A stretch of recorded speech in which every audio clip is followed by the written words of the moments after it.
यही दूध और यही घी से प्रसन्न होकर के इस यज्ञ में मैंने तुम्हें अभय प्रदान किया है मेरे प्रिय भक्तों। और इसी की प्रसन्नता से मैं तेरे जन्मों जन्मों का पाप इस यज्ञ में नष्ट करता हूँ मेरे प्रिय भक्तों। ऐसा मेरे यज्ञ का प्रभाव है, ऐसा मेरे यज्ञ का प्रभाव है कि यज्ञ के द्वारा तेरे पापों का शमन इस यज्ञ में होता है मेरे प्रिय भक्तों। क्योंकि है मेरे प्रिय भक्तों, ये मेरा यज्ञ कोई मामूली यज्ञ नहीं है, ये यज्ञों में यज्ञ है मेरे प्रिय भक्तों। क्योंकि जिस समय जीव की उत्पत्ति हुई उसी समय ये यज्ञ की भी उत्पत्ति हुई है बालकों। क्यों?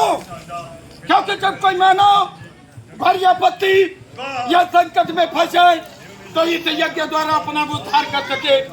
और इस यज्ञ से धन, धान्य, ऐश्वर्य, सुख, पुत्र, अंततः मोक्ष की भी प्राप्ति होती है मेरे प्रिय भक्तों। ऐसा मेरे यज्ञ का प्रभाव है। यह मेरा यज्ञ कोई मामूली यज्ञ नहीं है।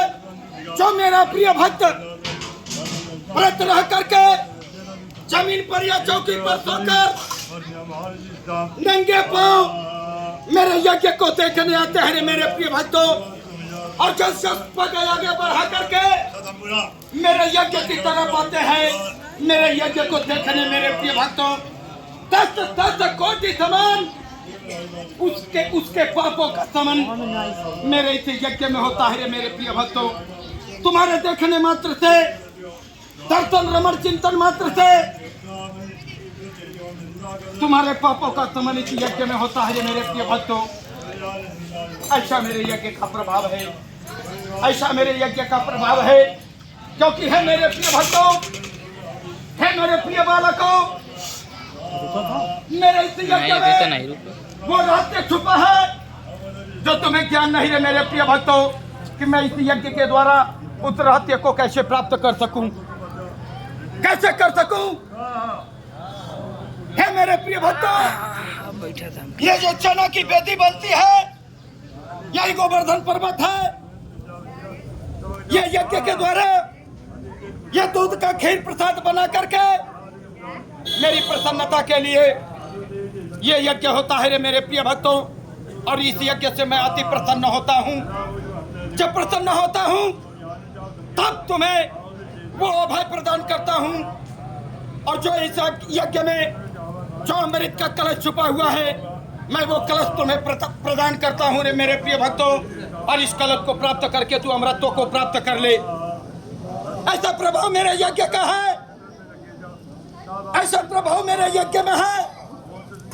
सो है मेरे प्रिय भक्तों, ये तुम्हें प्राप्त करना है, ये तुम पर निर्भर है कि मैं प्राप्त करूं या ना करूं मेरे प्रिय भक्तों। ये तुम पर निर्भर है कि मैं प्राप्त करूं या ना करूं मेरे प्रिय भक्तों, ये तुम पर निर्भर है। क्योंकि है मेरे प्रिय भक्तों, तुम मानव हो, कोई मामूली मानव नहीं हो, तुम मानवों में श्रेष्ठ हो। मुझे मेरे प्रिय भक्तों, तुम श्रेष्ठ हो। तो अपने आप को परखो, क्योंकि मैं तुझसे अधिक प्रेम करता हूं। तो है मेरे प्रिय भक्तों,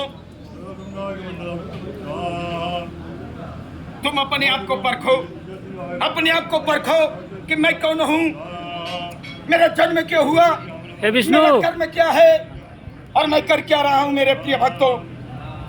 जब तुम अपने अस्तित्व को परख लोगे मेरे प्रिय भक्तों, तो तुम्हारे ही अस्तित्व में परमात्मा का धीरे धीरे साक्षात्कार होने लगेगा।